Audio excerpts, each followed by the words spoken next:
I dug out. Look what I dug out. Told you it was in my garage, didn't I?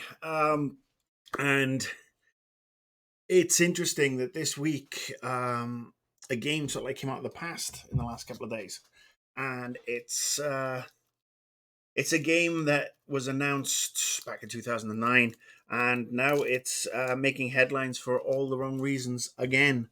Uh, all of 12 years later. So let's talk about 6 Days in Fallujah. But before we do that, here's another bass blast from the past for you. That's right. I dug that up. And being able to get that to work, really tricky, actually. Um, yeah, so how y'all doing? That was fun. Let's talk about 6 Days in Fallujah. This week it's been announced that the game is now ready for, is going to be released later on this year. The guy behind the original version back in 2009 has obviously retained the rights to it, or owned the IP or whatever you want to call it, and he's been taking a lot of shall we say flack this week with regards to people saying, why are you glorifying a war that should never have happened? This is quite incredibly upsetting, offensive. Won't anybody think about the Iraqi perspective?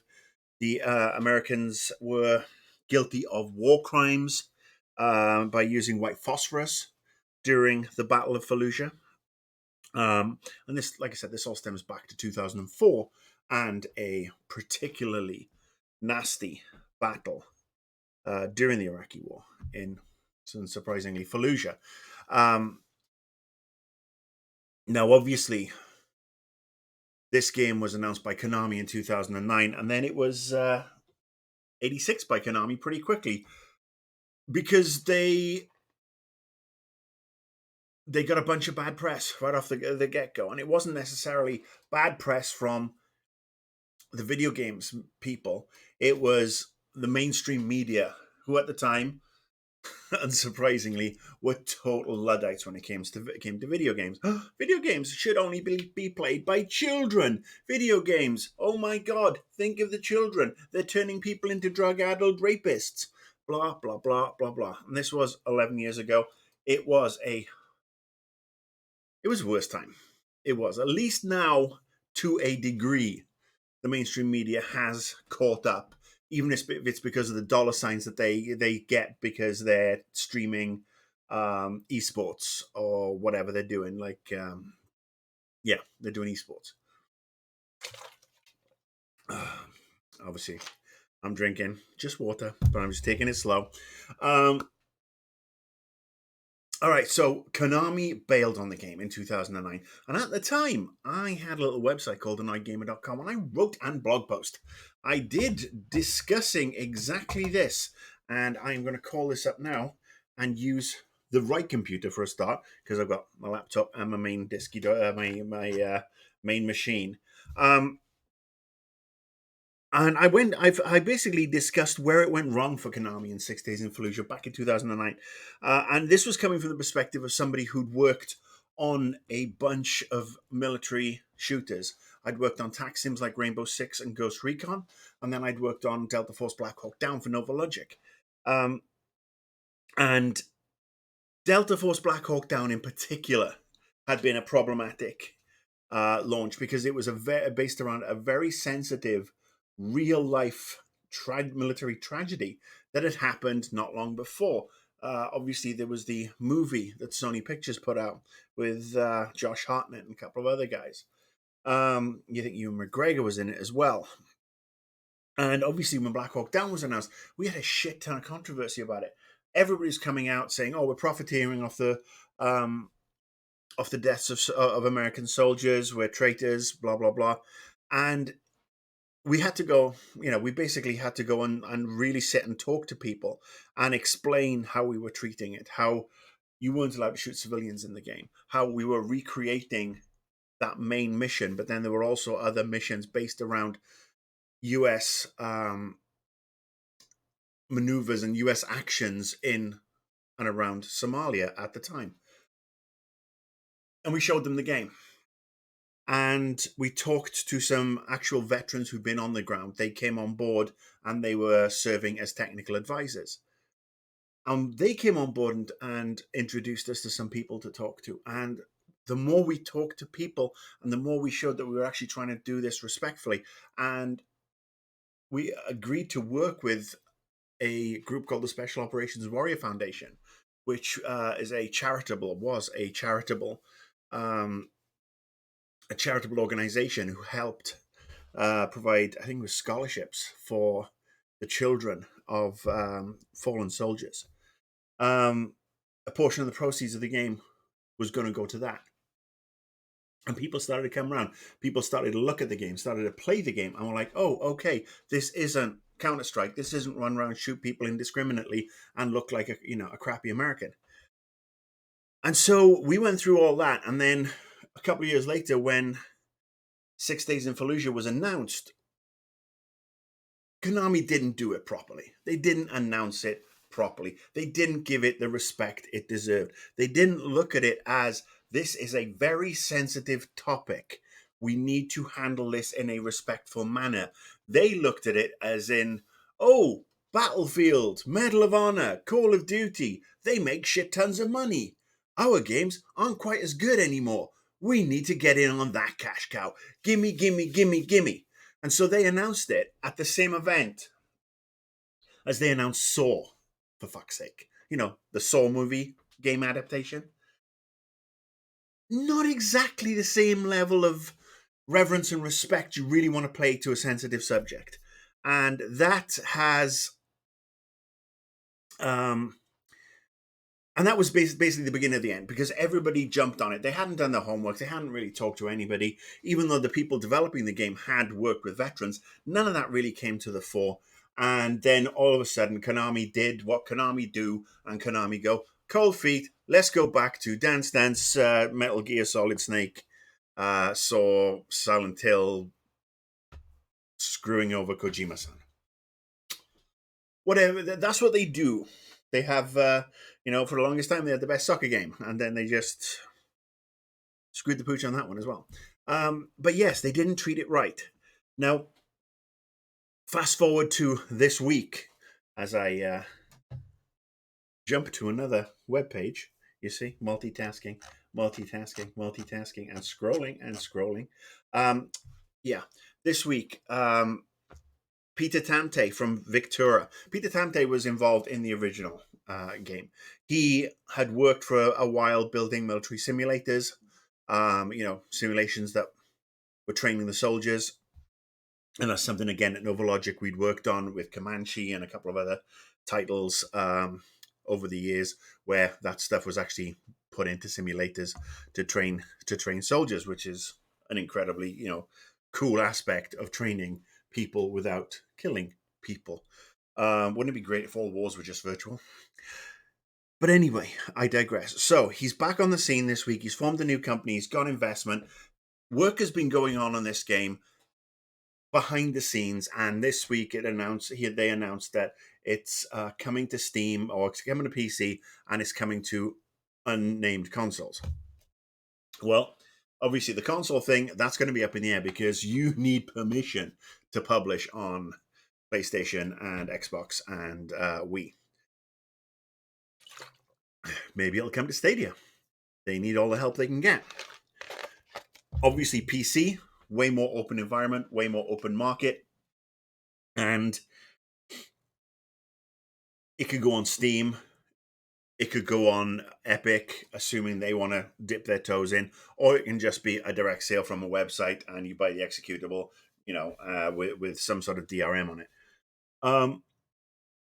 And much like 2009, when he came out and started talking to people this week, he walked into a shitstorm.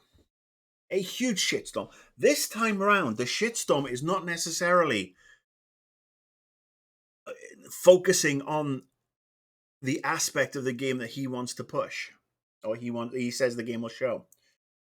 It's talking about the bigger picture. It's talking about, as I said earlier, the legality of the United States and the United Kingdom in particular being in Iraq. Did they go in legally? Were there weapons of mass destruction? Should we have been in there? I mean, this is as a Brit who lives in America. Should we have been in there? And now more and more people are saying no, which is basically what happens over time when you look at things and things change and things are fluid. When you're close to something, time wise, you don't have the bigger picture. The more you move away, the more time progresses, things change, your views change, we get more info. Excuse me. So, cue a lot of people this week, a lot of websites going, well, don't publish this. Please, Microsoft, don't publish this. PlayStation, don't let this on your console. This is wrong. You shouldn't be doing this. This isn't right. Blah, blah, blah, blah, blah. And I see where they're coming from because, again, we are a different, not necessarily a better society than we were back in 2004 and again in 2009. As I said, we progress, we grow. Interesting. And now they raised this question about should we even be in this war? That's not the question they should be asking. They should be asking, is this game going to do the job that they're saying it's going to do? Which is respectfully handle this an interpretation of this battle where American soldiers, British soldiers lost their lives, but also hundreds of Iraqi civilians, innocents like you and me, not people with guns, not people in the militia or in the military, innocents like your mum, your dad, your brother, your cousin, your sister. These people lost their lives during this battle. I'm not going to say skirmish because it wasn't a skirmish, it was a full-on battle. Now, Victura have said that you won't be able to use the white phosphorus, which that's exactly not that's not exactly the smartest thing to bring up, because I mean it shouldn't be in there anyway, because that use of that, it was used as smoke cover at the time. It's also a fucking war crime because it's been proven that it leads to birth defects that have happened every year since it was deployed in that region. So the media, like I said, is jumping on blah, blah, blah, blah, blah. I'm sorry. It's been a while since I've ranted like this. Plus, I'm standing. It's been a while since I've ranted like this. But so, yeah, the media is going, you can't do this, you can't do that, you can't publish this, blah, blah, blah, blah. Not giving anybody a chance. This is the same media that every year is, Call of Duty. Every 2 years. Battlefield every 3 years, Battlefield, whatever. This is the same media at the same time that gave a pass to No Russian. Remember that mission where you shoot up a fucking airport in Call of Duty? This is this. Oh, was it a Call of Duty? Hang on, let me just get that right. I think it was Call of Duty. My memory is Call of Duty Modern Warfare 2. My memory is not exactly what it was. Let's talk about every military game where they've been to Vietnam, World War I, World War II, Black Hawk Down, which was set in Mogadishu. Any and every other military-based game has been given a fucking pass. This one has not been, because people are looking at the bigger war. So, the Vietnam games, should they be hammered? Should America have been in Vietnam? If you want to use the same thing. The first Iraqi war, should America and Britain and the Allies be in there for the first one? Does that mean all those games are off? Okay, let's look at the World War II games. And now let's take it beyond just the shooters, because obviously you can't just blame shooters left, right, and center. Let's talk about the strategy games. Let's talk about World War II, where you can play in certain strategy games. You can play as the Axis. You can play as Germany. You can play as Japan. Let's talk about games that are based around the Battle of Midway. Let's talk about the games that are based about the Japanese involvement in World War II, because in World War II, the atom bomb was used in war for the only 2 times, and this country dropped it on Japan twice. So where's the line? And let's take it to the next level after that. And somebody, I think, raised this very quickly, very quickly. Let's look at why are video games held to this one standard when TV shows aren't? When Band of Brothers is allowed to do stuff, when Black Hawk Down is allowed to do stuff, where every single war movie, Saving Private Ryan, and so on, and so on. Why is it that these movies that are made not for altruistic purposes, not for education, they are made to make money at the box office, put money in Steven Spielberg's, Tom Hanks, etc., back pocket, The Thin Red Line, Hamburger Hill, Platoon. These are movies that are done to make money. People are taking paychecks. How come they are held to a better to a standard that is lower than video games? How come we are held, and this industry is held to a much higher standard when everybody else is producing garbage? How come Tropic Thunder never got railed? Because it's a movie set up within a fictitious movie about the Vietnam War that then stumbles into some drug running. Because we have a sense of perspective. I'm not criticizing any of those movies. I'm saying that those movies are allowed to get away with it because we know they're only fucking movies. This is only a game. This is a game that hasn't even come out yet. And it's being judged. It's being tried in the court of public opinion, as it always does, because it's a video game. It's being convicted and it's being sent off to solitary confinement. So, what's my point? My point is take a step back, games media. We know that most of the games media are liberal lovies who don't want war and are ashamed of the acts of the past. I'm one of them. I'm as liberal as you're going to get. I'm a filthy fucking socialist, but have a sense of perspective. And if people are writing these stories and they don't really believe the line that they're shoveling, then they're just fucking hacks. So how about we just wait, ask some questions, offer some advice to the company making the game, and not attack them from the get-go. Let's see what's going on with the game. They are working with veterans. They are of this conflict. They are working with people who are on the ground. So let's have a look, see what they have to say, see what the game is like. If the game comes out and there are no reviews because they refuse to send review codes out, red flag one. If the game comes out, the game's coming out and there's no previews because they've refused to show it to them, red flag two. Let's wind up those attack dogs. Let's ask the questions: what the fuck's going on? What the fuck's going on?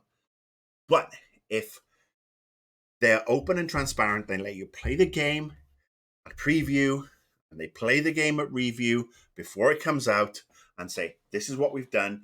These are the people we've spoken to. Let's put you in front of them so you can have their perspective. These people who were on the ground, these people who saw their friends die. And I'm not saying that it should just be about the perspective of the US and British soldiers. They also need to address, if this is going to be 6 days in Fallujah, address every aspect of it. They need to acknowledge that naughty shit went down. I say naughty in the most non-frivolous term. Bad, evil, mass murder shit went down. That needs to be acknowledged. And if they can do that and treat this with respect, who knows? We might actually have a video game that makes people think, a video game experience that educates people as well as entertains. And how often can you say that? Whew! That was fun. All right. I am going to take a break for a minute. Pause, talk to you. Let's go to the chat show. Let's go up to the chat show. How are we doing, everybody? Thank you all for coming in. They're good to see the usual people coming in. This is fine. Wars could be better with turn-based combat if they dance. All right, Raypad, stop winding everybody up. Let me see. What's a replay? What's raiding with a party of one? Tell me what a raid is. I don't know. Educate me. Let's see. Yeah, right, Pat. I know what you're saying with the comment that got held up in the mod stream with regards to Tropic Thunder and what it got railed on, especially now. But you're missing my point. Yes, the blackface and some of the verbiage used, you cannot use now because we are more aware. I mean, blackface has always been an issue. Um,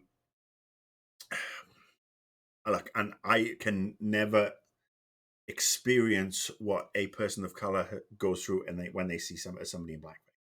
I cannot put myself in those shoes. I have no fucking clue. So I'm not going to comment about that. But the point right now is I'm making is regards to war as entertainment, combat as entertainment, and how there are different standards for different mediums. Okay. All right. I'm going to go through this. Ray Pad always winds everybody up. Oh, you're bringing your viewers into my stream. How lovely! By the way, I made affiliate this week, which is obviously a phenomenally low bar because I'm affiliate like stage one, which is I can basically it's I suppose I'm basically potty trained on Twitch now, which is nice.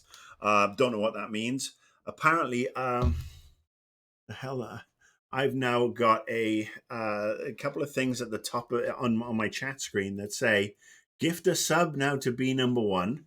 Well, I'm not offering subscriptions yet. I've not even figured out what sort of package I would offer for subs, or if I want to take it to Patreon, and how this impacts the YouTube channel. And the other one is cheer now to be number one. So, woo! Don't know what that means, but anyway, um, let me see. Okay, so yes, so you may ask why, why this? Oop, okay. I tell you what, I really can't get the whole hang of looking in the camera and figuring out which way I'm supposed to be looking, even though I have a monitor in front of me that's showing the feed. Two, in fact. So anyway, why this? Well, I did in one of the more recent streams, I did say that I have this wonderful polystyrene sign and that I wanted to bust it out the garage and bring it down so that people could see it.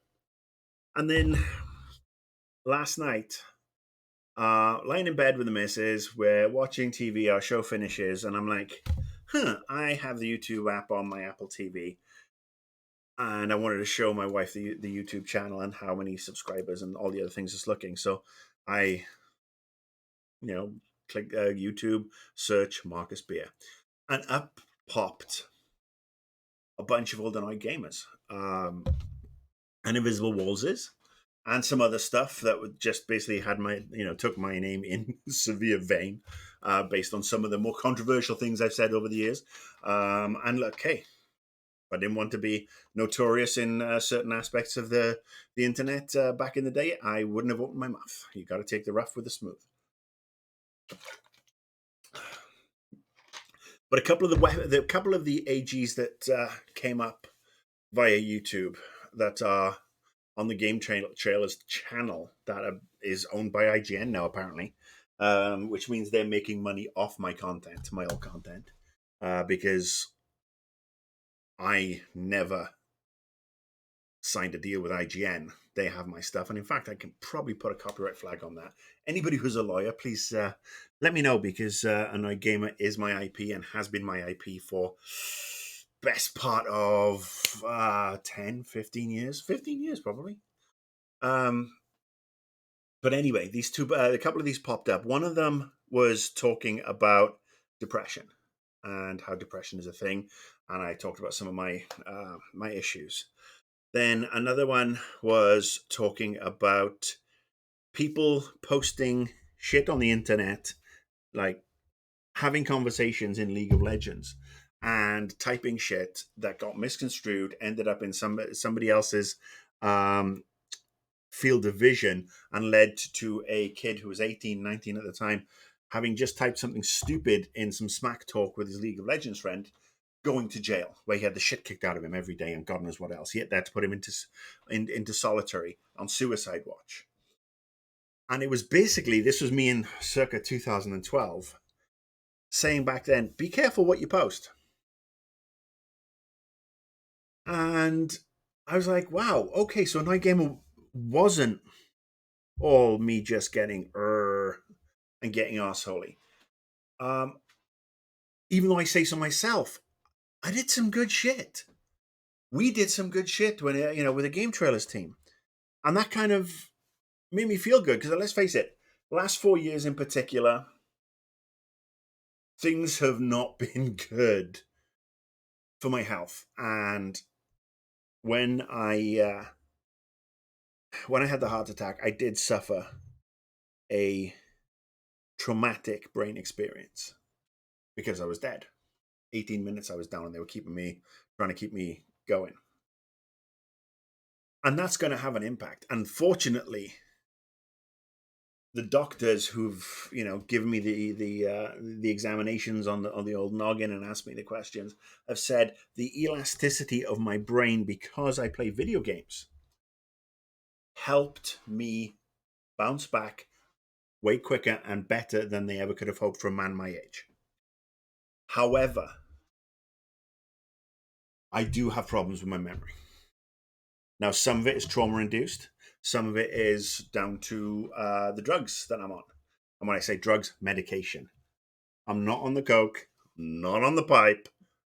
Okay. No, thank you very much. This visage in its haggard form is down to too many years of cigarettes, too many years of alcohol, and too much fucking chocolate.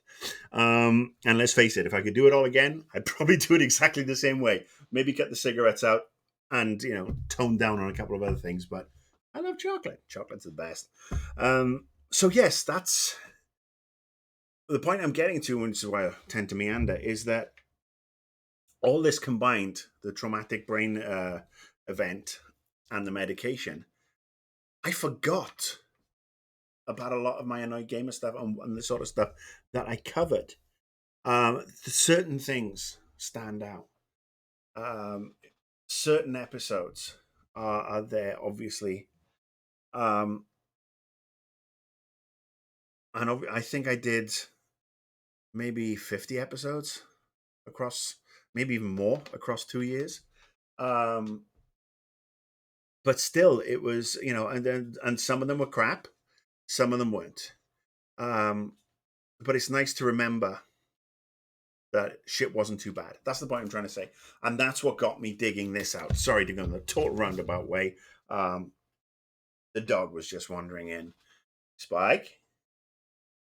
Spikey, come here. Come here, bud. Do you want to say hello to Spike? Come here, let's go. Come on. Who's a good boy? Yes, we are. Let's just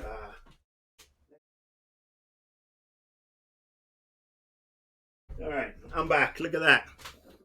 I'm back, and here's the Spike. Hi, buddy. Say hello to the world. What is it?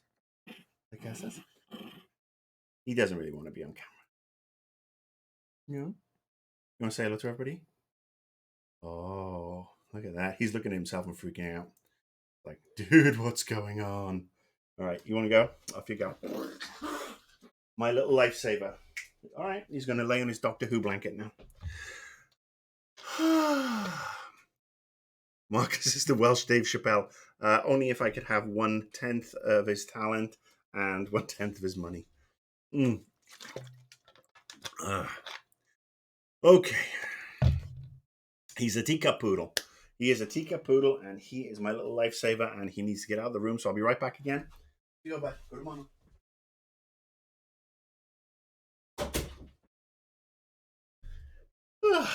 Okay. So yes, I just whittled on for God knows how long, way well beyond my other point. But yes, that's why I dug this out. I know I've said Annoyed Gamer isn't me anymore, but after watching some of those things, I think Annoyed Gamer is still in here somewhere, just not perhaps the super controversial one. The one I need to be a bit more focused and a bit better. So God knows if he'll come back again. We'll see. All right, what am I going to talk about now? Oh, I know what I'm going to talk about now. And you're going to have to bear with me. Because this is some technical shit that I am doing right now. Let's see if I can get this to work. Ooh, what's that you say? I doubt the audio is going to fucking play on this. First learned about this 7 years ago. On a mission in Brazil to capture a wanted fugitive. When we got there, it tore through our unit in seconds.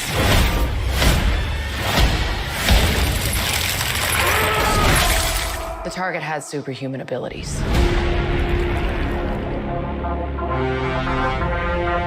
It had the same marking you do, Cole. It's a birthmark. What do you mean? He was born with it. It's not a birthmark, Cole. It means you've been chosen. Throughout history, different cultures all over the world reference a great tournament of champions. That dragon marking? I think it's an invitation to fight for something known.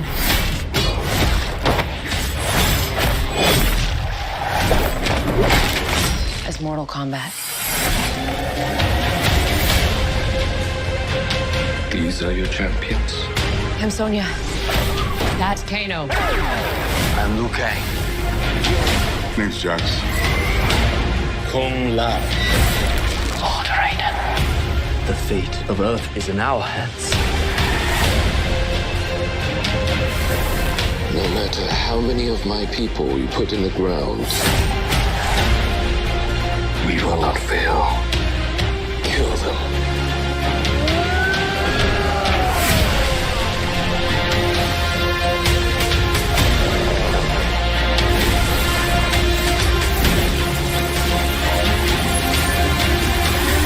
I am Sub-Zero.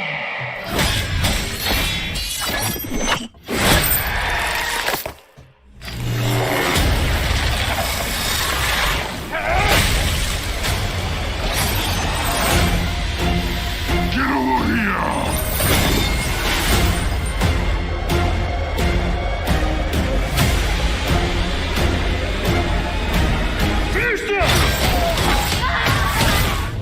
Kano wins.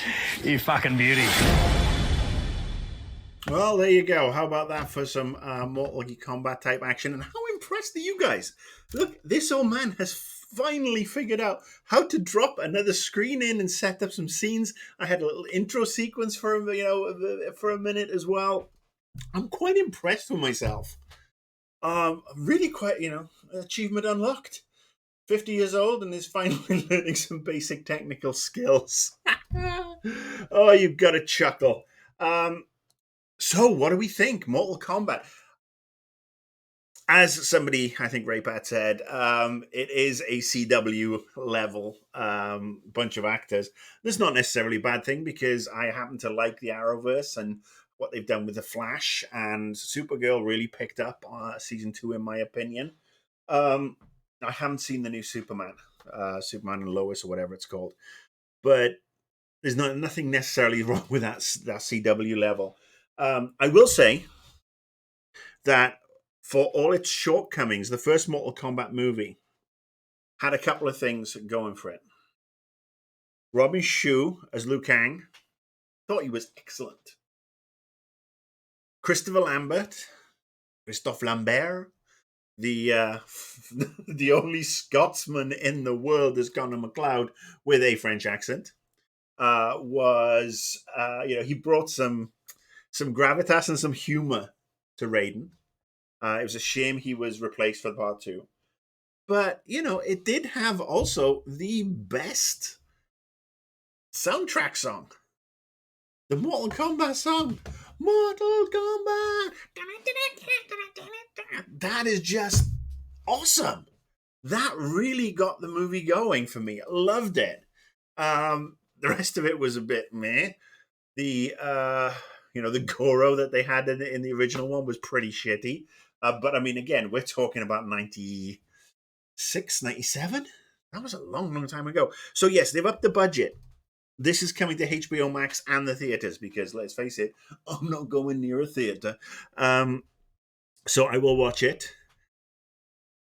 It looks interesting. I do feel like I've seen the entire fucking film. That was the Red Band trailer, and it showed everything in its dog. Oh, look how cool this is. We can show you how Jack's got his arms. Okay. Oh, look at that cool little piece. He gets a piece of blood. He gets some blood and turns it into ice and then stabs somebody with it. That would have been a great little bit in the movie. I mean, they give away so much. And look, ongoing, bitch and moan from me every time I do one of these podcasts and or one of these shows. And the idea of we talk about a trailer is people cannot fucking make trailers to save their lives. I've said it before, I'll say it again, and I'll continue to say it until the end of frickin' time. Talisa Soto was pretty awesome. Sorry, awesome, not awful. All right, Nelly Loves Life. How come you are still standing and not sitting? Are you wound up, annoyed? Actually, I'm not. I'm standing because one, you get that. I'm on my. Sorry, and look, I gotta readjust this. This is not working properly. I am standing because I got my desk is a standing desk, and it's probably better for me to stand. And we've had the discussion about my shitty ass chair. I did see the Logitech chair that's $1,500. I saw that advertised. A good friend of mine, Darren Gladstone, shared on Facebook that he was tempted to get it, and I was like, "Oh, it's a thing of beauty," but I'm not paying $1,500 for something like that.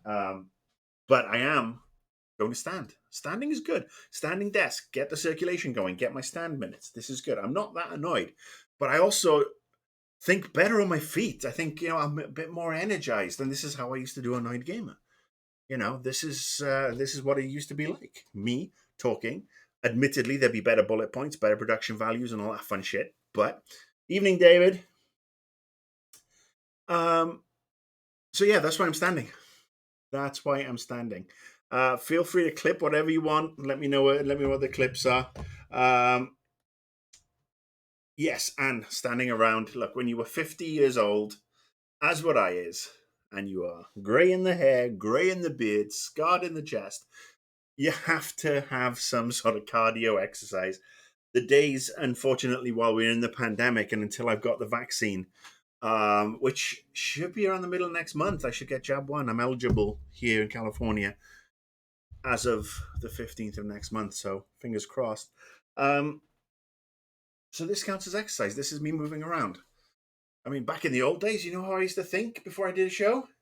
I would leave the set, I would go outside, I would light up a cigarette, and I'd run through the show in my head.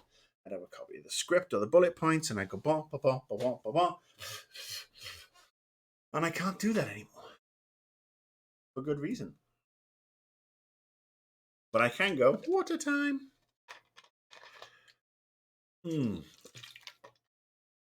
Better with an executive office chair than a gaming chair. I don't know. I think I might just skip the chair for the moment. Every time I do this show or one of these things. When I'm playing a game, it's a little bit different, but this is fine. This is groovy and dandy. Okay, so since that's up, got one more time for one more rant, and this is something. This is something that's got for I think for there is a certain subsect of the YouTube followers. I want to say hi to YouTube followers for a start. I mean, they're not necessarily on here, but they do keep their subscription going there, and that's why I transfer everything over. And I'm going to do a YouTube live show at some point, just as a thank you. May only be once a month, but I'll do that for the YouTube subscribers because they've stuck with that site. Maybe they forgot they subscribed to it. But yeah, I think most of them are great. But there is a subset who seem very disappointed to learn that Marcus Beer is a filthy liberal. Marcus Beer is, what was the comment? A beta cuck, apparently. You're bigger dick than you are. You have, rather. And look, those people need to go fuck themselves. No ifs, ands, or buts. If you think giving a shit about somebody is a sign of weakness, if you think that treating other genders with respect or other nationalities races or people with different skin tones um, is a sign of weakness, then you're the weakest motherfucker in the world because you're a fucking coward and you're just scared sitting in your little holes. You fucking stay there, and I hope they cut your internet off because let's face it, you don't need to be mixing with the decent people. But anyway, that's a very small subset of those commenters who have come up. But the reason I talk about that is the next subject I'm going to talk about is related to the Mortal Kombat trailer that we just seen. The website Jezebel, which is a very female-leaning site, feminist site, if you will. Did a little piece. Somebody posted a piece about the Mortal Kombat trailer. And to anyone with half a brain, you'd see it's this thing called satire. The whole post was satire. Because they said, why isn't Chun-Li in it? So it fitted into the whole feminist thing of, they called it the Mortal Kombat for a start. And then it talked about the movie and the popcorn and aspect of it and the special effects and blah, blah, blah. And why isn't Chun-Li in it? Feminist outrage. Obviously, we all know that Chun-Li is not in Mortal Kombat. Chun-Li is a virtual fighter. See what I did there? I made a joke. Chun-Li is obviously in Street Fighter. Other people have said, oh no, Chun-Li, she's in that Final Fantasy 15.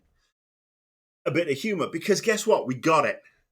We understood that it was a attempt at satire and perhaps even poking fun at themselves to a certain degree that they've not really done on that site before. And so it took people by surprise. And a lot of people didn't seem to register that whole satire thing. And so the neckbeards came out. Oh, can't believe they don't know how to fucking Google Mortal Kombat and Chun-Li to find out that Chun-Li's in Street Fighter. Oh! Fucking heads exploding, full scanner moments everywhere. Oh no, they got it wrong. So many of these neckbeards pointed out that, well, actually, yes, you'll find it's Sonya Cage is in Mortal Kombat. That they had to update the piece with something along the lines of, it's come to our attention that Chun-Li isn't actually in Mortal Kombat. Wow. And even that was laced with satire, and you could almost feel the sarcasm dripping off it as the writer probably sat there and said, do I have to put a lol emoji winky face after every fucking sentence for you plums to get it? I got it. Maybe it's because I'm British. Maybe it's because satire is something we've done. I'm not French. They invented satire. It's a French word. Look it up. But yes, the fact that these neckbeards are still here, these assholes, just is a terrible indictment of society in general, in that we allow these people to flourish. Thankfully, these people, and there's them and there's the ones who are, call me a beta cuck. I could give a fuck. Or, harass other people. They're still around. Just because we've had a change in administration and hopefully we're at the start of a change in perception and actions and things that were acceptable 10, 15, 20 years ago, not necessarily acceptable today, which is a good thing, doesn't mean we can stop being vigilant. We have to be vigilant. We have to call these people out. We have to either try to talk to them or shut them the fuck down. Because you deny them space, you deny them oxygen, like any flame, they wither and die. And that flame needs to wither and die everywhere. God, I'm such a beta cuck. I think I'm going to change the lower third on my screen now to Twitter and iGamer, Twitch TV, and I'm beta cuck. Oh, all right. Let's talk about Ted Cruz. Ted Cruz, biggest bag of shit in America, everybody. Well, he's certainly top 5. This is the man who this week has basically said, I'm a proud Texan. I'm going to rag on every other state for not being Texas. California, you liberals and your power system that doesn't work because you have to dial everything down during a heat wave, even though it was 120 fucking degrees here. Your failing socialist system, Democrats, blah, blah, blah. This week, obviously, Texas has been hammered with freezing weather, pipes bursting. Their power grid was not up to snuff. Their power grid, as we've talked about on other things this week, packed in, leaving millions of people in trouble. And this is where you expect your leaders to step up. And what does Teddy Boy Cruz do? The guy who let Donald Trump call his wife ugly? I would have fucking twatted Trump if he'd have said that to me. No debate, whatever. It would have been, you call my wife ugly, I'm going to come and fucking smack you. That's it. But, you know. Hey, Broflakes, you want to look up Beta Cuck? There's your boy Teddy Cruz. But what did Teddy Cruz do? Teddy said, oh no, it's so cold, I want to go somewhere else.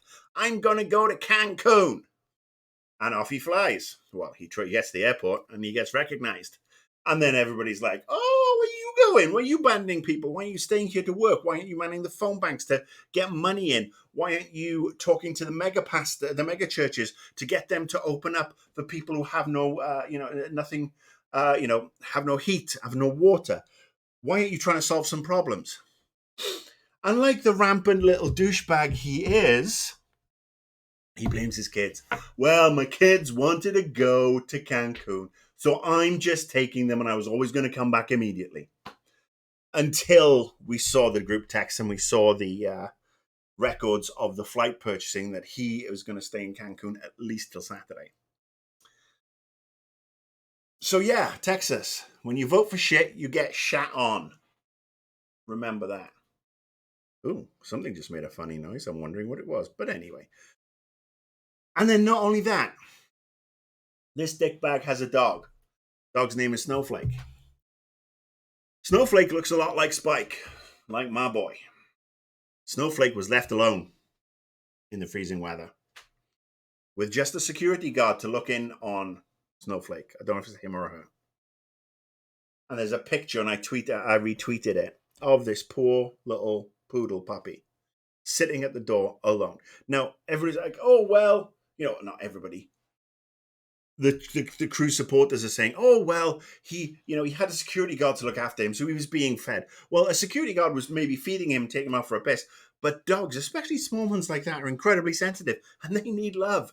They need to have a human around, especially if they're used to having humans around, which they will have had during the pandemic. So to abandon your fucking dog while you fuck off to Cancun, I mean, I'm more pissed at that than probably anything, because I prefer animals over humans, with the exception of my wife. She's an animal. But I digress. I am fucking sick of people mistreating animals. You need to have a psych evaluation before you can have an animal. In fact, you need a fucking psych evaluation before you're allowed to have a kid, in my opinion.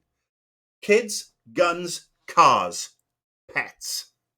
You have to get psych evaluations for all of those things. And if you fail one of them, you fail them all. Because if you're not fit enough to own a gun, and if you're not fit enough to have a kid, you're automatically disqualified from pets, cars, guns, plants, anything. Not allowed to have that. In fact, all you're allowed is a fucking pet rock. And that has to be glued down because you'll probably end up hitting somebody with it. Ted Cruz is a piece of shit. There's a lot of good people in Texas. And I'm not just talking about only the Democratic voters. There are a lot of good people in Texas. They deserve better than Ted Cruz. They deserve better than Dan fucking Crenshaw. He's another knobend. Here's hoping that they start to see that Crenshaw, Cruz, the lieutenant governor, who, Donald Trump Jr., is a Republican. He's not a fucking Democrat, you stubble-headed motherfucker. Texas deserves better. Texas deserves a power grid it can rely on. Texas doesn't need somebody like Jerry Jones, who owns the Dallas Cowboys and a natural gas company, bragging that this cold snap has done wonders for his profits and that he's been able to jack up the prices. Here's hoping there's a federal investigation into his skanky white ass, and he ends up in a jail cell next to Ted Cruz and his insurrection buddies. Done. All right. Is that all we've got time for this week? Is it hell? Oh, all right, I'm here. All right, I'm going to go back to the chat room. All right, where are we looking at? Yeah, we're going to allow. Yeah, be right back. I dropped my glasses cleaner. All right, chat room's open for business. Talk to me. Yes. Ted Cruz. Being ready for it and be called all the names and all the threats. Water of a duck's back. That's what do I care if some of you are over the other side of the world. Yeah, good on you, Windswept Dragon. At the end of the day, we're better fucking people. The only ones who get called out here, and this is actually a quote that I did use on a night game all those years ago because somebody said, this was in response to the Bill Fish blow up. I said that a night gamer was not about somebody going ranty just for shits and giggles. It was about trying to right wrongs, not to be a Rush Limbaugh saying inflammatory, evil shit for money. I'm so glad that cunt's dead, by the way.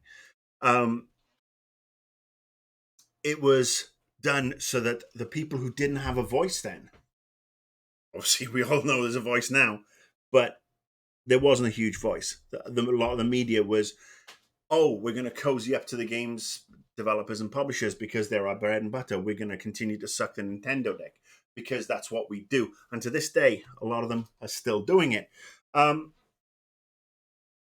But if I go after somebody, I don't do it lightly. I don't do it frivolously. I don't do it with, okay, what am I going to do today? I'm going to put my hands over my eyes. I'm going to go and pick punch people's names and go, boom, I'm going to pick on them. And there's a quote from one of my favorite movies of all time, Grosse Pointe Blank with John Cusack, and it goes like this. He obviously plays a hitman, and he says this to a target, somebody's got to kill. He says, if I come to your door, chances are you've done something to bring me there. And that's always what a night game was about. And I forgot that. I forgot it because it had been so long since I did it. And that's why I go after Ted Cruz and the Dan Crenshaws and the Hawleys. And that's why I go after a lot of the games media still to this day, because I believe they are failing. And I know times are tough and they've got to, keep the corporate paymasters happy and they've got to get the revenues going to keep the lights on, although nobody needs the lights on anymore because everybody's working from fucking home. But everybody's got to consume the content. But when you are not serving the base that you're meant to serve, and I'm talking about serving, not pandering, when you're not serving that base, you become part of the problem. And I just dropped my thing again. So anyway. All right. Did I see the Dan Crenshaw Avengers style campaign ad? No, because I wouldn't piss on him if he was on fire. It sucks that he was injured in the line of duty, but unfortunately, he's a cunt. Is Gareth Bale washed up, or is he still the best player on the Welsh team? He is not washed up, and he is certainly one of the best players. And I think if he plays himself into form for the Euros, that'll be fantastic. Him, Aaron Ramsey's another one. But Wales have got some good players coming through. Nico Williams, obviously, at Liverpool. Harry Wilson, who's, where's he? Where did he go? He's somewhere. I can't remember where. But anyway, yeah, we've got some good players. And we might actually get out of our group this time round and do well. So Bale he provides experience. He's not the player he was 4 or 5 years ago. He's not the player he was 3 years ago. That's what happens when you have injuries and you are stuck at a shitty team like Real Madrid, who won't play you because the manager is a slaphead Frenchman. But yeah, he will do a job at the Euros. He's the captain. He will score goals, and he will be better than he has been at Tottenham. Okay. Feel bad for the people who are getting crazy high electric bills coming up. Prices skyrocketed and some people are yeah, again, that shouldn't be allowed. There needs to be federal regulation of the electrical grid. This is why electrical grids and all services and utilities, and I've said this before, should be publicly owned. They shouldn't be private entities. They shouldn't have shareholders. The money should be put into infrastructure and paying living wages to get the best people working there. That's it. Period. End of story. All that money goes back in, and I actually think that there's actually an argument for, if your income is below a certain threshold, you shouldn't pay for your fucking utilities anyway. But that's me being a socialist.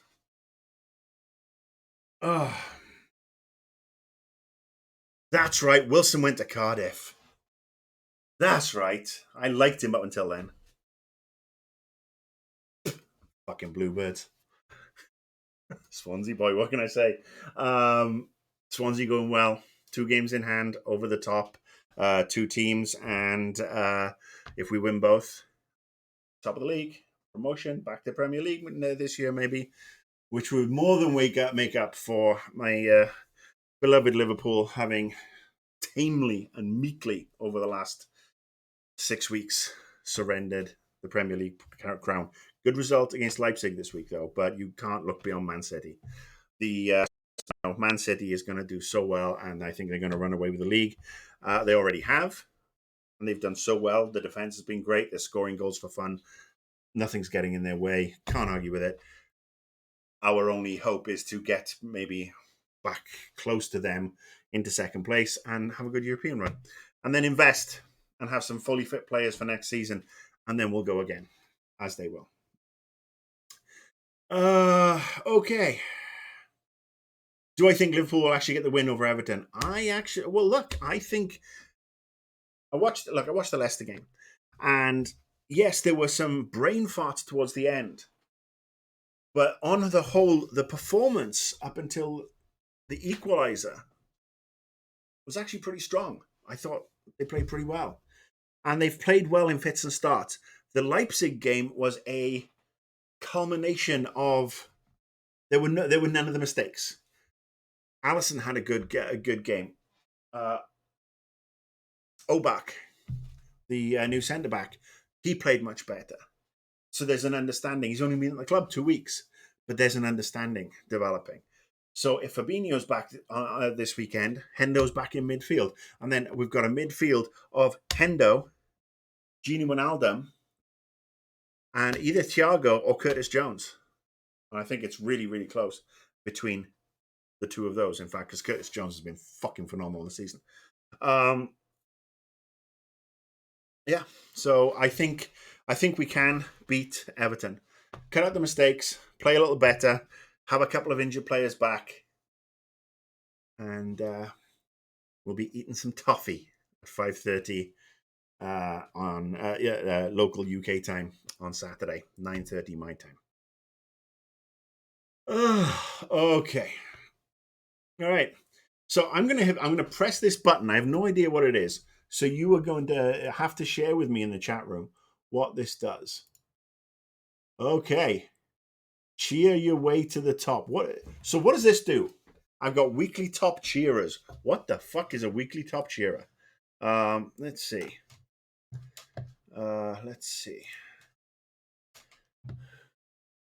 Okay. I'm no streaming naked. No, nobody wants that. Ray, are you going to get your pom-poms out for me, buddy? Show us your pom-poms. Yeah, no, the OnlyFans account is totally different, and that's way more expensive. So yeah, I have no idea what that. So did something come up? Did anybody see anything with that now? Cheer your way to the top. How do you cheer? The fuck's a cheer? I cannot cheer in my own channel, so apparently there's a button next to the text that says cheer. I don't know what the fuck it is, but it's not letting me do it. So anyway, this is welcome to Twitching with Old People. And yes, at some point I fully expected forget to put underpants on when I stream the show. Oh. Excuse me, I'm getting some more water. Super hydrated man, and it's time for a throat lozenge. You hit the cheer button. What the hell?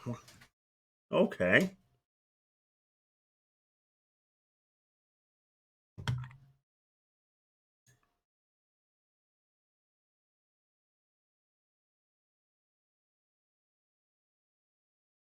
Oh, Carl Bosman's going live. I just had a notification that my old friend Carl Bosman's just gone live. I don't need to see that with his 100 million followers. Have I played or do I plan on playing Valheim? I hadn't heard of it until earlier this week, but it looks good, which was on console. I've heard about it. I haven't played it. I'll have to have a look at it. You have to buy bits? What the fuck? Wow. Okay. Look at this. Apparently I can gift a sub. This is really quite funny and interesting to get through all this stuff. Like I said, don't go buying a subscription or anything like that to this. Sorry, well, I choked to death. Oh, I wonder what sort of views I'd get if I dropped dead on screen. Then I'd expect you to cheer. I'd expect all those bits. You can cheer in the Twitch chat by buying bits and then entering a command. When you cheer, your chat message will be marked with an animated emote. The more bits you use, the more noticeable the emote is. Cheers are a great way to call attention to your chat messages as well as support your favorite streamers. All right. So basically, it's like dollar bills for strippers. Is that what it is? Have I got to beg now for some dollar bills? I'm not going to do that. If you want to cheer, cheer. Great, thank you. If you don't, boom. The Tommy Cooper of Twitch. Not many. I actually was watching that show that night when he died on stage. Actually, British comedian. He had a massive heart attack and collapsed on stage. It was a live TV performance, and everybody's like, "Was it part of the act?" And he died.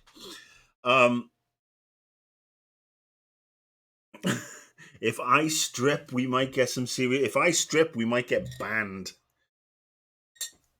Look, I know I've got a bigger rack than a lot of people on Twitch, but I'm going to leave my cup size out of it. Thank you very much. So I am actually going to ask you for opinions, and please submit these via Twitter at Annoyed Gamer. There. Cool. I'm sure you already follow me, so thank you for that. What would you like to see from this stream? What would you like to see? What would you consider subscription worthy? Because obviously, I mean, hey, it would be nice to provide this and not have to worry about money, but the lights have to go on. I'm not working doing anything else right now. I was consulting for a while, and that's kind of gone by the wayside with the pandemic. So yeah, what would be your expectations if I was to offer a subscription or to do a Patreon? Somebody's gonna have to tell me how to fucking pronounce that. What would you? Because I mean, look, I see some people saying, "Oh yes, if you subscribe for $5 a month, $10 a month, $10 a month is more than Disney fucking Plus." And I am not dressing up like Elsa from Frozen for nobody. Okay, not happening. But I mean, it's interesting, the pricing model, that it's like, oh, it's just the price of a cup of coffee once a month, which is a wonderful thing. And I know Twitch, they take half of it, which is one of the reasons I'm thinking about the Patreon aspect. But what would you like to see? What would be value for money for you? How can I do stuff that you want to do while keeping my clothes on? That would be value for money. This is interesting as a ex-marketing and PR person, as somebody who was a almost kind of bean and is trying to get back to almost kind of bean. So, no building snowmen. You don't have the Twitter? Oh, well, you can go to YouTube channel and you can leave a comment there, or I don't know. There must be somewhere. I think there's actually a subs box here. There should be a suggestion box. Not a subs box, a suggestion box on this page, on the main page. Yes, there is. Look at that.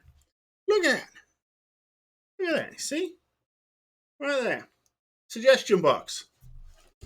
If you let me know if you can see that. If you can't see that, that's a problem. No, I'm not following the. I'm not following the BlizzCon announcements. I actually saw they're relaunching Burning Crusade Classic after the success of WoW Classic, and it's great. I mean, let's face it, WoW went downhill when Kung Fu Panda came in. But WoW Classic, I mean, I subbed up and had a crack at WoW Classic, and a lot of the stuff that they took out in going back to that original, WoW game, not all of the stuff they pulled out was bad stuff. Taking it back to that very factory defaulty kind of feel shows that they'd actually introduced a lot of good stuff, like the taskbar modification, more hotkeys, the smarter, more intuitive mini maps, and other stuff like that. So I would say there's a happy medium between factory default and not factory default, the spammed up version, if you will. So yes, let's have a look at that down the line, shall we? Let's see how that goes. Let's see what they have to offer. But yes, I can't think of anything else with regards to BlizzCon. Diablo, I'm looking forward to Diablo 4. Obviously, I will buy Diablo 4. Love Diablo 3. I've been playing it like crazy. Holy shit. Plane crashes into a semi-truck in San Pedro. Good God. San Pedro is big docks down here. And a small plane apparently crashed into it. I hope everybody's okay. All right, so let's go back to that for a sec, because I'm rambling. Channel Points is a customizable points program that lets streamers reward perks, including a taste of benefits typically...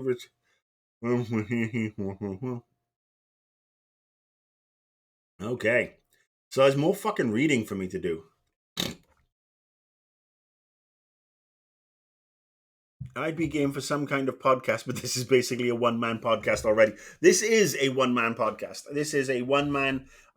literally, I'm like Dick Van Dyke in Mary Poppins. I'm going... and this is what I'm doing. I am hitting buttons. I'm reading stuff. I'm looking at this. I'm looking at that. I'm trying to juggle the studio. I'm monitoring the comments. I am just multitasking. And I'm going to drop dead in 3, 2... No, I'm not. How many... Raypad, behave. I will mute you, Ray, okay? So yes, that's what this is. But I mean, what else could I do? Obviously, I'm liking the streaming. Maybe, like I said, put some thoughts on the YouTube channel, comment section on the little box here or on Twitter. And then we'll discuss moving forward. And I'll see what I can do with you guys, for you guys. So I want to give you value for money. But I also don't want to bore you. I don't want to be reiterating the same shit. This has been fun because this was nice to do again. It's not going to be every week, though. The reason I stopped doing a Night Gamer was I got sick of trying to manufacture, not manufacture outrage, but look for things to get pissed off at. And as we move deeper into the year and E3 comes around, there will be plenty of things to irk me and piss me off. I mean, look, we still have the Snyder Cut to look forward to. That's gonna be fun.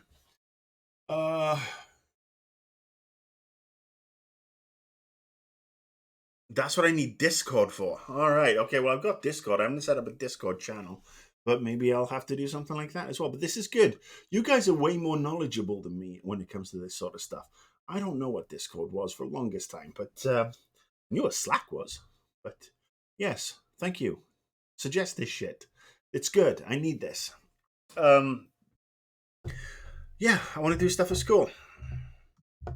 And, maybe I can bring other people in. As I'm learning how to use the various studio software, I will be able to show things like trailers. I will show intro sequences. Who knows? I might even be able to have some guests.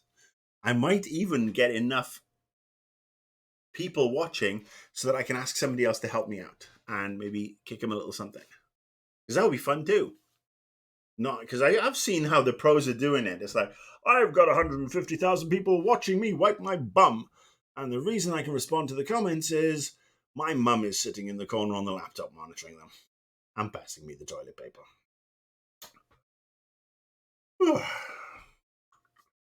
Okay, well, I'll have a look at Discord, set up a Discord channel on top of everything else. Okay, I've been going for an hour and 10 minutes now. This is good. And the viewers have been fluctuating. It's been great, everybody who's dropped in. Let's go to the see who's in the chat. Let's show the viewers list. There's a lot of people viewing. A lot of really good people. Love you guys. You guys literally are so cool to come and talk to me, hang out with me. And this is totally different to Annoyed Gamer as well back in the GT days, because I'd record this in a bubble in the studio. It would go up to the edit bay and they'd drop the footage in, because we'd have collated all that and say, giving them a script in advance, leave it, let the stuff in, compress, upload on a Saturday morning. And then the only way I'd really interact with anybody is through Twitter or the comment section. So it's nice actually to be able to talk to people right now. Okay. Well, I think that's it. What's going on? Last call for questions. Last call for questions before I hop out the door. 5, 4, 3.5, 2. Okay. The gaming coverage for the New York Times is hot garbage. Would I ever consider writing for a place like that? I think I'm better at the talking than I am at the writing. I don't read the New York Times. I read The Guardian because I'm a lefty. I thought they had Harold Goldberg writing for them, who's a very good writer. Yeah, writing's a skill set that there's certain things I can do. I can map out a basic script, bullet points, riff off it. But this is me, I think, at my best, especially when I'm really well prepared, which is not always the case. But this is me interacting with you, interacting with others, talking, being a bit of fun, being a show off, if you will. Because this is comfortable. This has never fazed me. It's bizarre that being on camera has never fucking fazed me, even live. I remember when I was a PR guy, and I was for Blue Byte back in the mid to late 90s in the UK, and we had this tennis game called Game Net and Match, because it was a tennis game that you could play over the internet. This was like 1988. This was fucking cutting edge, mediocre. It's like a Smash Tennis type game. Anybody who's had a Super NES, will know Smash Tennis. But there was a internet connection that you could actually play against other people, and that for the time was quite advanced. And I actually ended up going on Sky News, and this, Sky News in the UK, in Europe. I mean, it's broadcast all over Europe, and now it's actually broadcast here in the US as well on the Peacock app. But yeah, I did a live demo of that game on Sky News to about 30 million people across Europe. That's what they told me at the time. And that didn't faze me either. I was, in fact, actually pissed that the clipping service that I use as a PR guy didn't actually record it. So I never got to see it. Did anything... All right. What am I watching this week? Let's go from the top.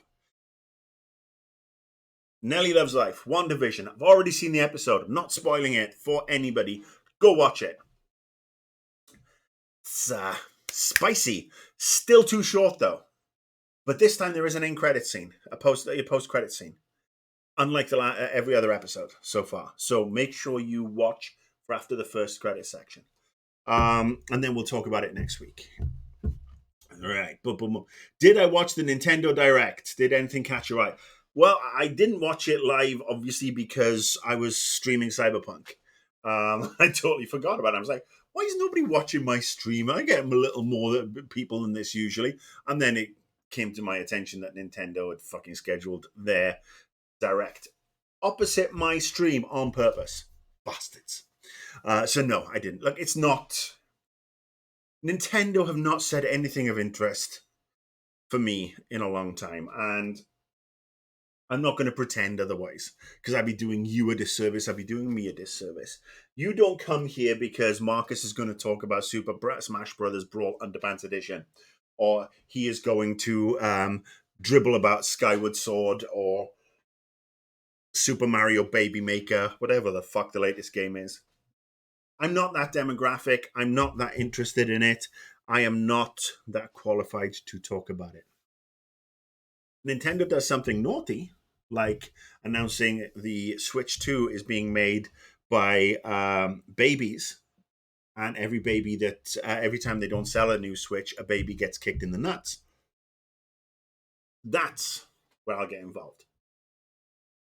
Obviously, the rumor is that they are working on their next new console. Of course, they are. They're not going to sit on their laurels. The Switch was a huge success, and they want to be able to go from Switch to something better and not go from Wii to Wii U. They don't want that one. Because, Nintendo, they can go up and down. NES and Super NES were great. Then we had the N64 and the GameCube. And everybody's like, that was... some people will say, the GameCube's greatest console ever. Ditto GameCube. The GameCube and the N64. But let's not forget the Virtual Boy. Woo!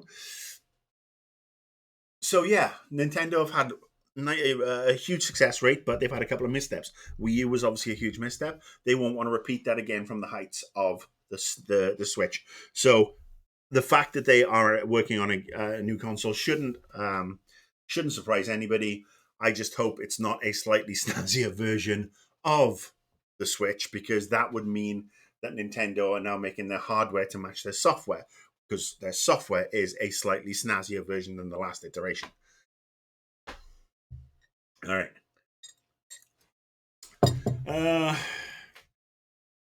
So yes, Nintendo Direct. I know you hate it, but can't wait for Project Triangle Strategy. Final Fantasy Octopath Traveler RPG Genius. You love what you love, brother. Enjoy what you enjoy. I am personally excited for the Mass Effect Remastered trilogy. And I've already played those fucking games to death. Yeah, I'm still excited to play them on this awesome PC, and I will be doing playthroughs of that. Shepard! Okay. I think Nintendo may have ended my stream. Actually, no, that was just some shitty internet service. What do they need to make better? What will they be missing with it? So again, this is just... I've got a Switch. It's gathering dust, like every other Nintendo console, with the exception of the Super NES. The Super NES is the one that I played the shit out of. And then everything just started to become too samey for me. So what do you want from a Switch 2? What would the hardcore fans want? You're the ones to ask, not me. Can't wait to replay Mass Effect 2. My ME2 is, of course, yes. It's the sweet spot. All right, what else? Anything else? What were you also talking about? No, that was the Nintendo Direct. I'm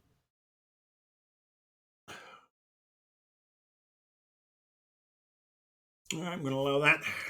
Tommy's voice. They keep writing the same properties like a cheap whore. I'm tired of smashing Zelda games. I've been saying that for a very long time, but again, they keep people happy. And if people are happy, people are comfortable with what they're familiar with. Familiarity breeds comfort, keeps everybody warm and fuzzy, which is why we've had 28 million versions of Law and Order Special Shoe Unit. Why we had NYPD Blue and different versions of that. We have umpteen thousand fucking Marvel and Star Wars movies. It's that familiarity. It makes us happy, keeps us warm and fuzzy, and you can't really argue with that.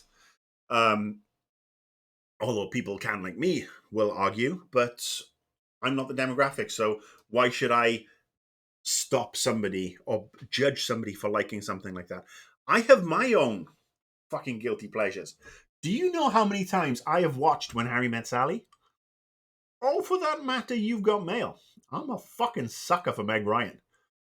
Billy Crystal, Tom Hanks, interchangeable. Sleepless in Seattle, grows on you. By the way, You've Got Mail. What a fucking catfishing video that is. You watch that movie nowadays, totally catfishing her. Creepy cyber stalker puts woman out of business, puts independent businesswoman out of business, then tries to shag her. That movie cannot be made nowadays. Hello, Play Land MX. How are you? God of War tennis. See, that's going to be great. God of War tennis with heads. You just hit heads across the thing. Oh, Mutant League football. Remember that one? Mutant League hockey. That was another one. Love those games. So yes, I am not going to judge anybody for their guilty pleasures. You know what? It's another guilty pleasure of mine. The TV show Friends. What can I say? I have always loved that show since the beginning. For the longest time, I thought I was a Welsh version of Chandler Bing, but not as funny or as rich. But yes, I still watch that show. It's on HBO Max and it streams, and I watch it. It cheers me up when I feel a little down and watch the holiday episodes, the Thanksgiving or Christmas episodes, because it's comfortable, it's familiar, and those sort of things make me, especially during the pandemic, they make me feel a little bit happy, a little bit cozy, which is good. Wife fucking hates them. Then again, the wife watches Curb Your Enthusiasm. Now, I can't stand Curb Your Enthusiasm because it's like looking in a mirror. I'm not saying I'm as funny as Larry David. Absolutely fucking not. But I'm certainly as grumpy. Yes, I watched the rugby episode. Yeah, I mean, look, it has its flaws. That particular sitcom in Friends, it does have its flaws, numerous flaws. But then again, it's also an ideal. Is it incredibly homophobic? Yes. Transphobic? Yes. Does it not have anywhere near enough cast diversity? Yes. But again, it was a product of its time. It started in 1992 and finished 10 years later. And now, 20 years down the line, we are a different society. So you couldn't make it now in that exact way. The cast would be more diverse, and that's always a good thing. But as somebody who was, 20... How old was I? 22, 23 when that show started? It was fun. People were funny. New York looked glamorous. Always wanted to live in New York. The girls are beautiful. The guys are funny. Knowing that show made me popular with the ladies too. Girls liked it. And so if you could talk about it, great. So yeah, I've got no problem with anybody's guilty pleasure. Oh, RP Genius, no. That comment is on the block. Sorry. Let me see. Yes, I blocked the term cuck. That's all. I just blocked it. It's gone. I don't want to see it in here. If I ever use it, it's because some twat's called me it. I'm certainly not gonna let anybody use it of me in. You don't come into my house and call me a cuck, you know?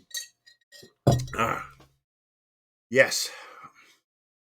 So, do we have any Tom Hanks fans in? Anybody watch Tom Hanks films? The ones that he's written and directed, which there have been a few. And this is just something that comes into my head. I just want to make you think. Have a think about this. So, That Thing You Do, Larry Crown, a couple of others. When he's been involved heavily with it, there is a character that he always names. You never see this character, but it's always referenced. Mrs. Gamelgard. Who the fuck is Mrs. Gamelgard? Tom Hanks, if you're watching, big fan. Please, who the fuck is Mrs. Gamelgard? This thing's been sticking in my head every time I watch, like, Larry Crown or, Charlie Wilson's War, That Thing You Do. This name pops up, and I'd like to know why.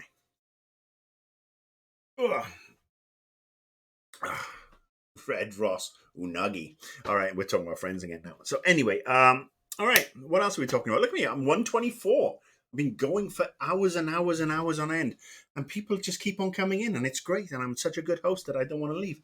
I don't want you to think that I'm abandoning you. The Terminal, back when Catherine was awesome.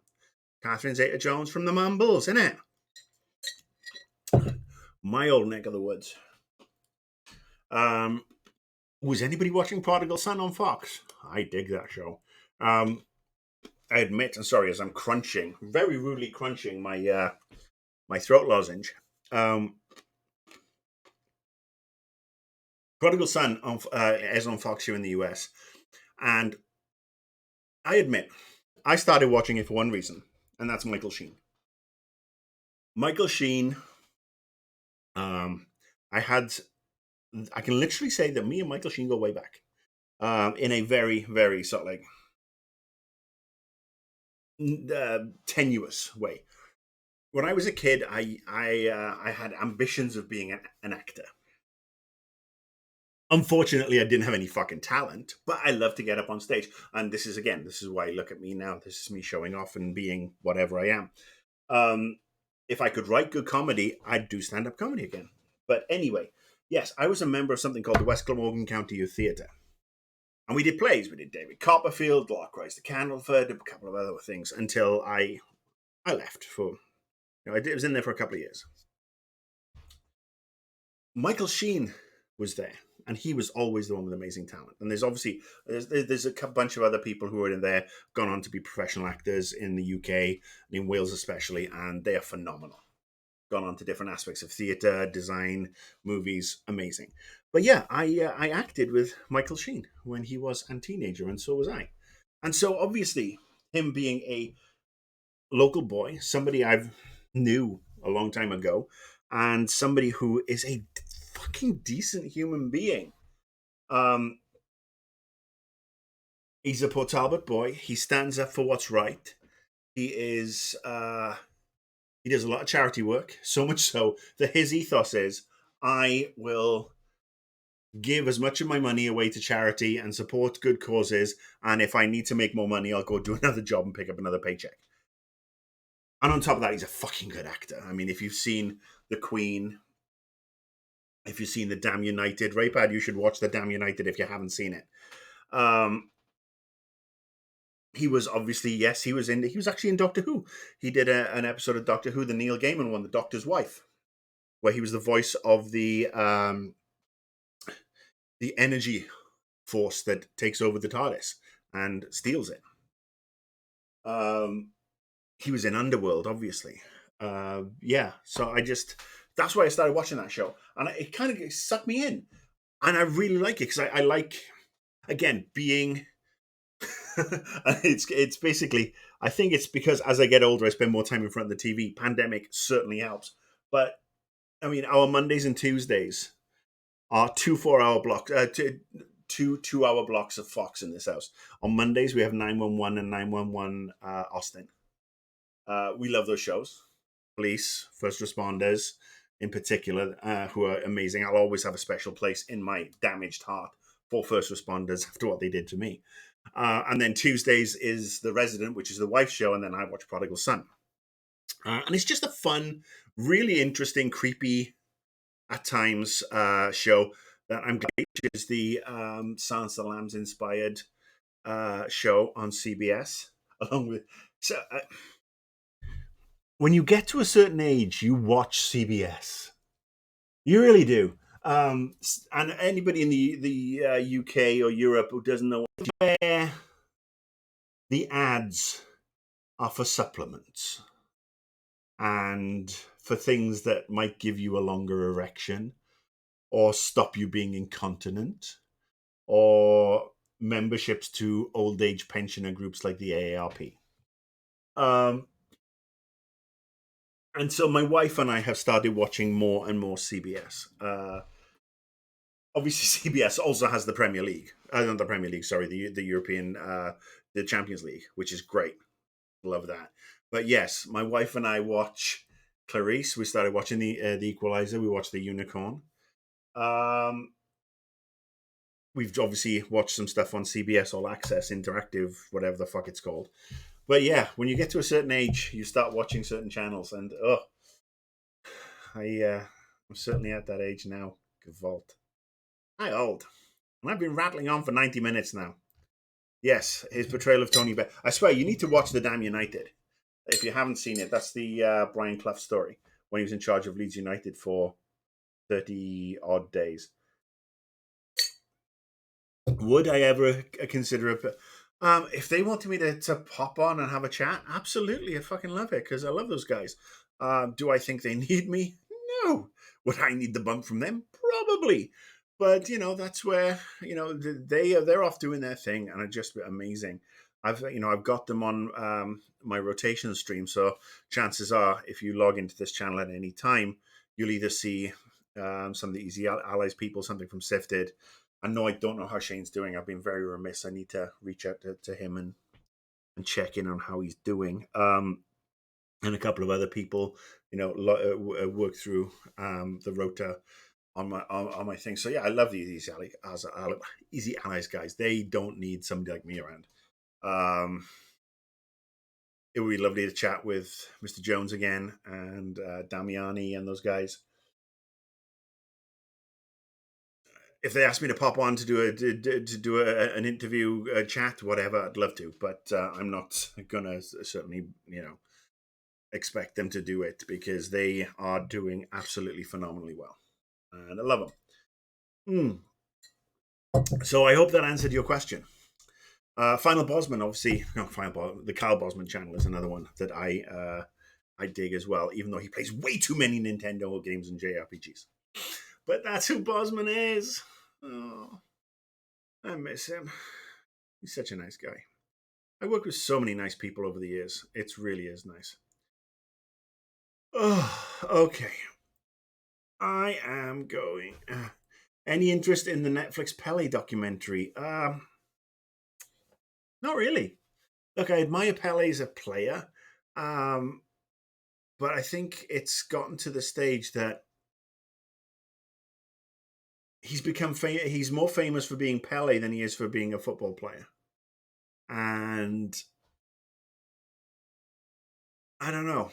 I think he just got packaged. I mean, it's very similar to what happened to Stan Lee for a while, where it was Stan Lee being Stan Lee, and it smacked of just them people trying to take advantage of him. And I wonder if they're doing the same thing with this thing with Pele. So no, I haven't seen it. I'll probably look at it at some point. Okay. All right. I think that's about it. I actually am loath to leave you, but I am enjoying myself. This is good. Shall we check what my exercise ring says? Ooh, look at that. I am at 75% of my move goal. I have done 66% of my stands for today, but only 16% of my exercise. All this bouncing around has been for naught, or for 6% of my exercise goal. So I'm going to have to go do yoga now, or the wife will beat me. Close it at 2 hours. Were I a Vikings fan? No, the wife loves Vikings. The wife loves Vikings. She loved that show. She watched it all the way through. Wife's strange. Yeah, I don't know why. And it's funny, there are some historical things that I just don't really get into.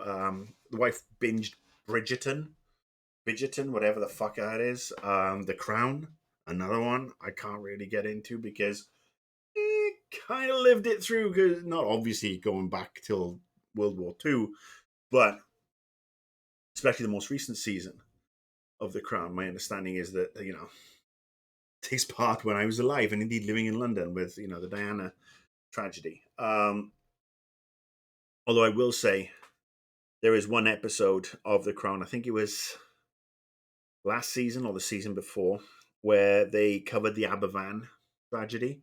And the Aberfan tragedy is something that happened in Wales not long before I was born, actually, where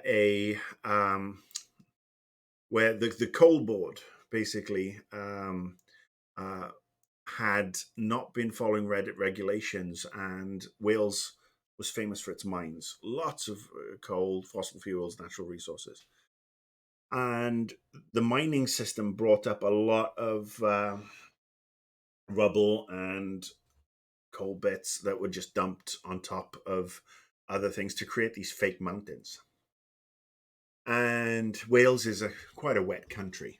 We love our rain. Think of Seattle, but with cooler accents. And more sheep. The town of Aberfan was sitting beneath some of these coal tips. And there'd been several days of rain, heavy, heavy torrential rain. And one of these coal tips, which is basically a small mountain, started to move. And it moved down and swallowed up the local primary school. Nobody stood a chance. Because this was lumps of coal and earth and rubble and everything traveling quickly. And it engulfed the school and killed a whole generation. And yeah, they handled that relatively respectfully. And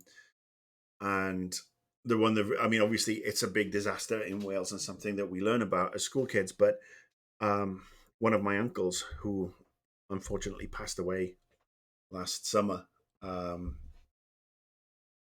he was a policeman, and he was actually on duty that day and was actually there helping with the cleanup, helping with the search for survivors.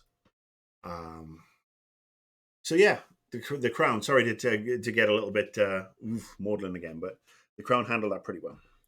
But yeah, those sort of things for me are just like, I can't really be watching them because I've read about them in school, in history, or I lived through them, and nobody wants that, which is why I like sci-fi and escapism like that. Okay. Yeah, I don't think my back is gonna make it for another 20 minutes. Thank you to everybody as always. Thank you for humoring me while I explore and do things like trailers. The fact that I got the trailer working means that I'll be able to do this again. We'll be able to look at some more trailers and dissect them and talk about them. And the intro sequence, who knows? The intro sequence will stay up until it doesn't. But yeah, take a look at the box below the video, this video. Add some suggestions. Put some thought. Have a think about what you'd want out of a Patreon. Oh, what was that? Thank you, Busu Kenyan. You rock. Thank you for the follow. Yeah, let me know what you fancy. What sort of things. Am I going to say for $5.99 a month, I'm going to sit on the phone or on Zoom with and do a one-on-one with each and every one of you? No. But who knows what we could do. So yeah, have a think about it. Let me know. I want to be of use to you before I beg you for money like the hoe I am. All right. Out. Beer is going to... Thank God for this. I had half calf today. Whew. Yeah, I'm out. You open a Discord. All right. Okay, send me that suggestion on Twitter or in the little box on the YouTube channel. Until then, I am out of here. Scheduled to stream again on Tuesday, where I'll probably be talking about more pop culture stuff. I think Wednesdays I'm definitely going to do the game stream. Yeah, we'll find some other trailers and stuff to watch, some bits and bobs. We'll get together again. Also, just talk to me about the times. Let me know how the timing's working for you. If you're watching this on the YouTube channel, feel free to comment again on Twitter. Let me know if there's a better time that works for you, because I can actually change this stuff up. I've set everything to be at 2 p.m. Pacific time because it's a nice roundabout time. But obviously, people are working on the east, on the East Coast. Not Ray Pad. I mean, Ray's just sitting at home vaping and jerking off into Man City sweaters. But yeah. What'll be a fun time for you? I mean, Americans, should I do some late night streaming? Yeah. Anyway. Yes. Ray doesn't work. He just riles people up, which is something I have done for many a year. Anyway, thank you very much. As always, let me know your thoughts. Follow me on the Twitter. Follow me here. We will talk again on Tuesday. Maybe before. Bye.